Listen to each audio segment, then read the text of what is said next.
This video is brought to you by mywayteaching.com. Let us solve a simple problem in this part. The electric field components in figure are Ex is equal to alpha x 1 by 2, E by Ez is equal to 0, in which alpha will be 800 Newton per Coulomb. Calculate flux through the cube and the charge within the cube. Assume A is equal to 0.1 meter. This is the figure. Now coming to the solution part. See the first part, A. So in the A part we have to calculate flux through the cube. See, the electric field has only an x component for phases perpendicular to x direction. Okay.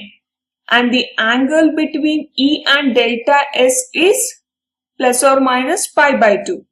So flux is given by E into delta S is separately 0 for each face of the cube except for the two shaded faces. You can see in this figure. So the magnitude of the electric field for this left face is given by EL is equal to alpha x raised to 1 by 2, that is equal to alpha a raised to 1 by 2. X is equal to a at the left plane. And the magnitude of electric field, if you consider for the right plane, ER is equal to alpha x raised to 1 by 2 and alpha 2a raised to 1 by 2, because x is equal to 2a at the right plane. And the corresponding fluxes at the left plane, that flux is equal to EL into delta S. We know that, and we calculated EL just now.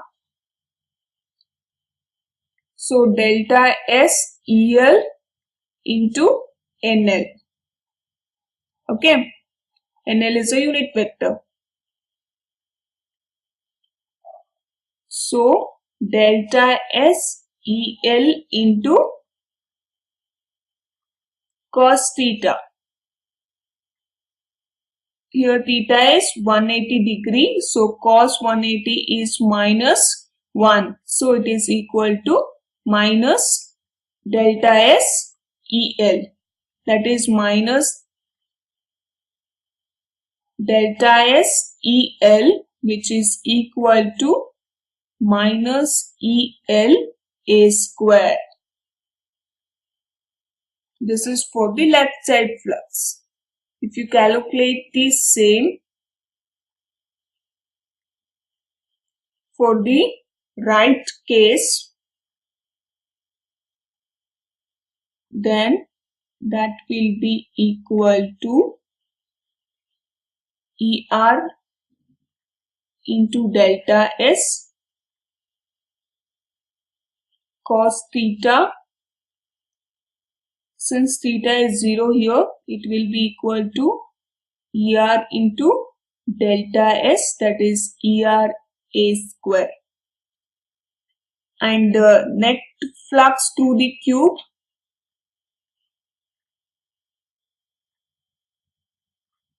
is summation of pi R and pi L,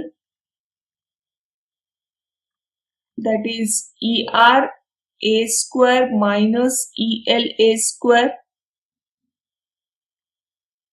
Isn't it?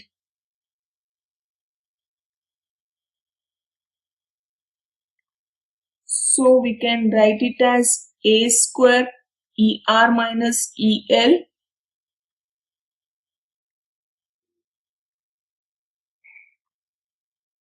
after substituting the value of ER and EL.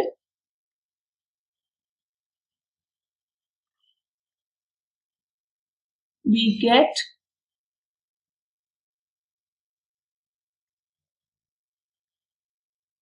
alpha a raised to 5 by 2 root 2 minus 1. Okay, this is the net flux.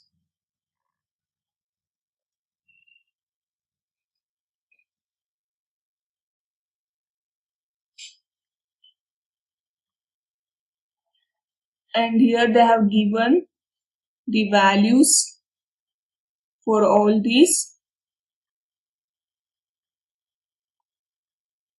which results in the value of 1.05 Newton meter square per coulomb. Okay, this is the first part of the question. So now second part of the question, the charge within the cube. See, we can use Gauss law to find the charge within the cube, isn't it? So that charge will be equal to how much? Q by epsilon naught. So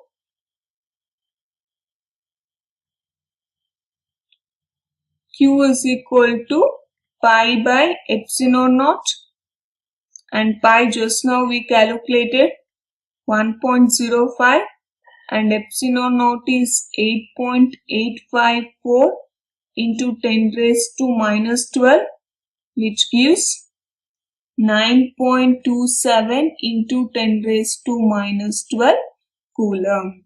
Okay, this is the charge within the cube. Now let us study one more important example.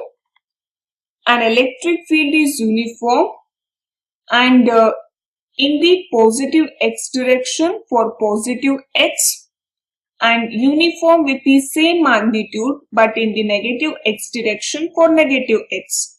It is given that E is equal to 200 I cap Newton per coulomb for x greater than 0 and minus 200 I cap for x less than 0. A right circular cylinder of length 20 centimeter and radius 5 centimeter has its center at the origin and its axis along the x-axis. So that one face is at x is equal to plus 10 centimeter and another at x is equal to minus 10 centimeter. So what is the net outward flux to each flat face? What is the flux through the side of the cylinder? What is the net outward flux through the cylinder? And what is the net charge inside the cylinder? So this is the cylinder. Okay, here for this cylinder we have to find the answers for the questions they have asked. Okay. Let us find the solution for this question.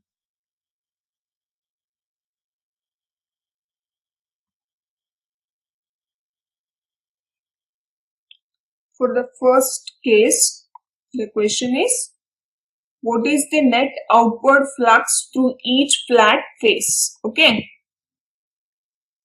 We can see from the figure that on the left face, E and delta S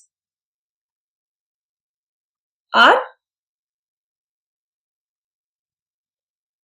yes, they are parallel. That too. Okay. And the flux is given by E into delta S, that is minus 200 I cap into delta S.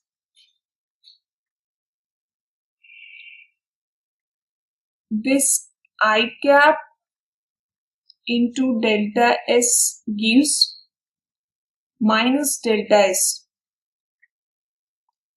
So this pi L will become 200 delta S.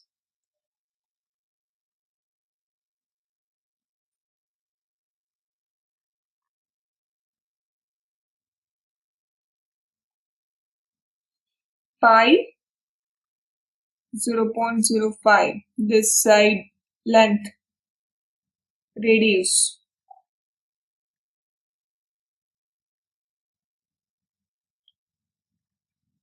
(1.57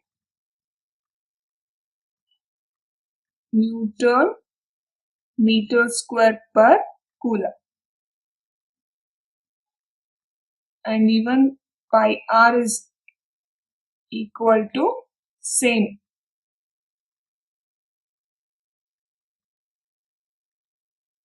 Okay.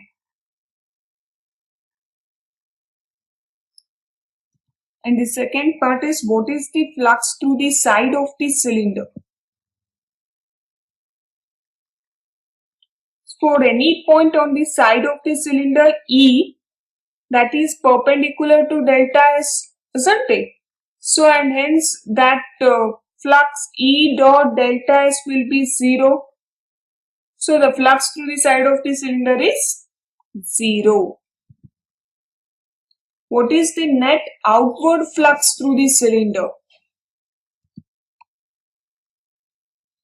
So, net outward flux is pi r plus pi l, that is 1.57 plus 1.57 gives 3.14 Newton meter square per coulomb.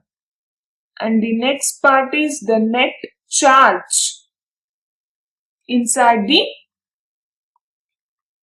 cylinder. So we can calculate it using Gauss law. We already know the values.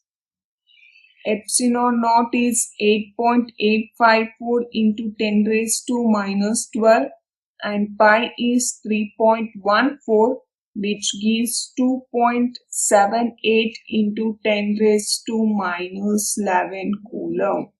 This is the charge inside the sphere. So, we can easily calculate the charge inside the sphere.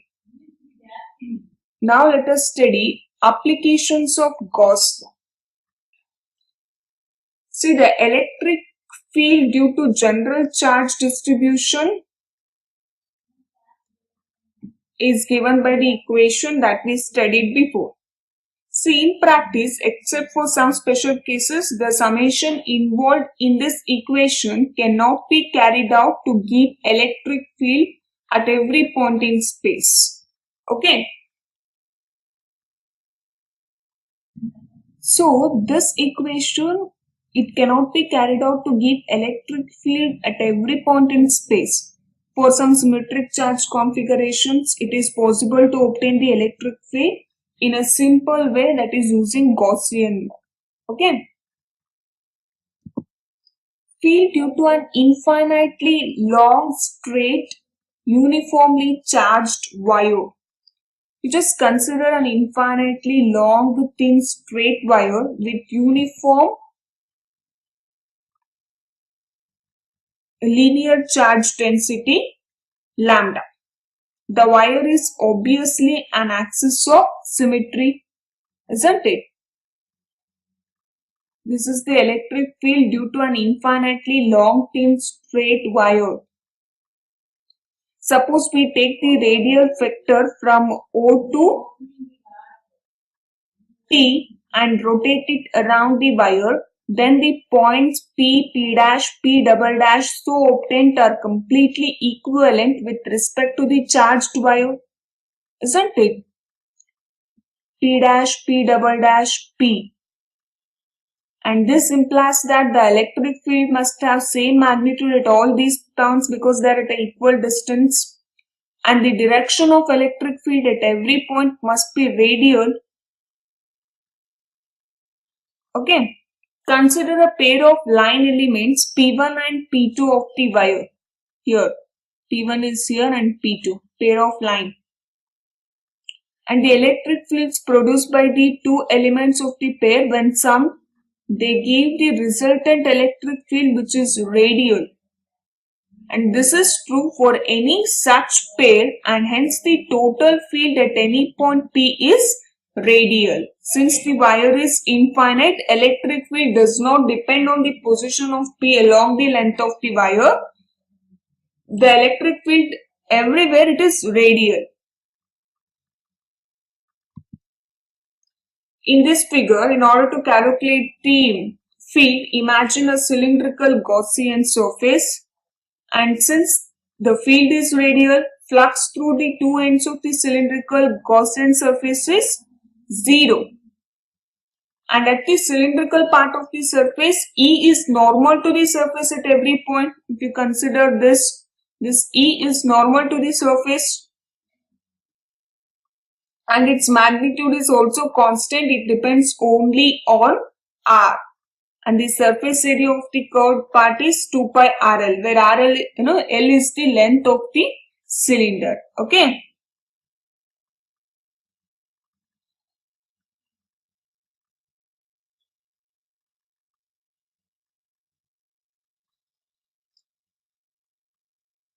Flux through the Gaussian surface is nothing but flux through the curved cylindrical part, that is given by E into 2 pi RL.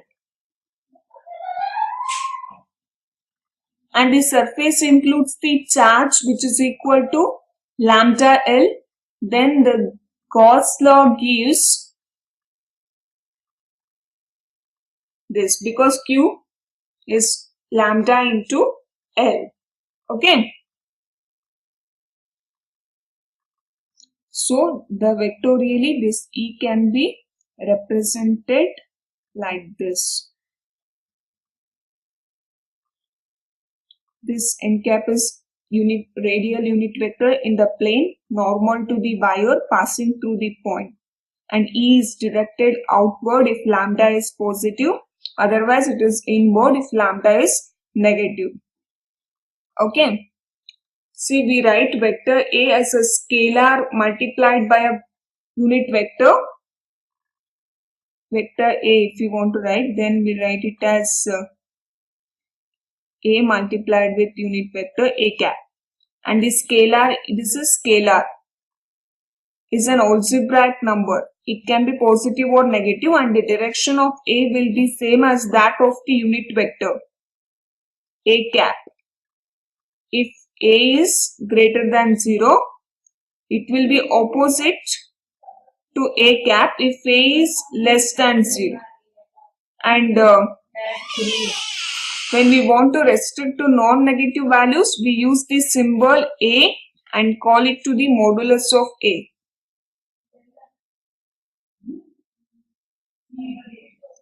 And the charge enclosed by the surface was included above. The electric field E is due to the charge on the entire wire. Okay.